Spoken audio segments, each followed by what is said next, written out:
Hello everyone, कैसे हैं आप सभी लोग। तो यहाँ पर मैं आपको बताने वाला हूँ फिक्स्ड प्रपोजिशन के यहाँ पर एम के बाद कौन सा प्रपोजिशन यूज किया जाएगा। तो एम का मतलब होता है निशाना लगाना, एम एट समथिंग, यानी एम के बाद प्रपोजिशन आपका एट का प्रयोग किया जाता है और इसके आगे समथिंग होना चाहिए, यानी कोई वस्तु या कोई चीज, है ना। अपॉइंट, अपॉइंट का मतलब होता है नियुक्त करना या किसी को बहाल करना किसी चीज पर। तो अपॉइंट के बाद प्रपोजिशन आता है to, appoint to some post, यानी किसी पोस्ट पर किसी को अपॉइंट किया जाता है तो प्रपोजिशन का प्रयोग किया जाता है, तो प्रपोजिशन प्रयोग किया जाता है आपका टू।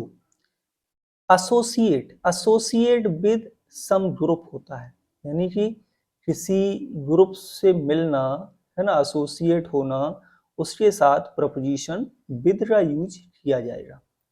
एक्ट फ्रॉम फियर, तो ये वर्ड्स आपको याद रखने पड़ेंगे कि एक्ट के बाद फियर हो किसी भी चीज से, या फियर वर्ड लिखा हो, नाउन लिखा हो, तो इसके बाद प्रपोजिशन फ्रॉम यूज किया जाता है। Attend to something, attend to something, किसी चीज को अटेंड, जैसे वेडिंग अटेंड कर रहे हैं या कोई चीज अटेंड कर रहे हैं तो हम यूज करते हैं प्रपोजिशन टू। और अटेंड अपॉन लगा देंगे तो इसका मतलब हो जाएगा देखभाल करने से। अटेंड मतलब ध्यान देना, अटेंड टू मीन्स ध्यान देना, अटेंड अपॉन का मतलब होता है देखभाल करना, और देखभाल किसी करते हैं, किसी व्यक्ति की। तो इसके बाद कोई पर्सन का नाम लिखा होना चाहिए। ठीक। नेक्स्ट है अपोलोगाइज, यानी माफी मांगना। किससे माफी मांगते हैं? किसी व्यक्ति से।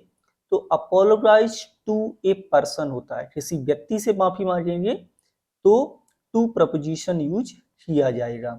और किसी चीज के लिए माफी मांग रहे हैं तो अपोलोगाइज फॉर समथिंग आता है, यानी किसी बात से माफी मांग रहे हैं, किसी को बुरा लगा मेरी बात से, तो अपोलोगाइज फॉर समथिंग।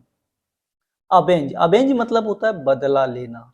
अवेंज के बाद ऑन प्रपोजिशन यूज होता है और उसके बाद my enemy, your enemy, her enemy, his enemies, इस तरीके के वर्ड आपको मिलेंगे। ठीक है। नेक्स्ट है एक्वेंट, एक्वेंट मतलब होता है परिचय करना, किसी व्यक्ति से परिचय करते हैं तो एक्वेंट विद ए पर्सन होता है। ठीक है। नेक्स्ट है एडिट, एडिट मतलब होता है आदि होना, और आदि होती है हम किसी चीज के, तो एडिक्ट टू समथिंग होता है, यानी he is addicted to smoking, cigarette पीने का आदी होना, addicted to telling a lies, ठीक है ना, झूठ बोलने का आदी होना, ये सारी चीजें आप समझेंगे। तो ये हो गए कुछ प्रपोजिशन, फिक्स्ड प्रपोजिशंस, और ऐसे कई सारे प्रपोजिशंस हैं, उनके बारे में भी मैं आपको नेक्स्ट वीडियो में जरूर बताऊंगा। Okay, thank you.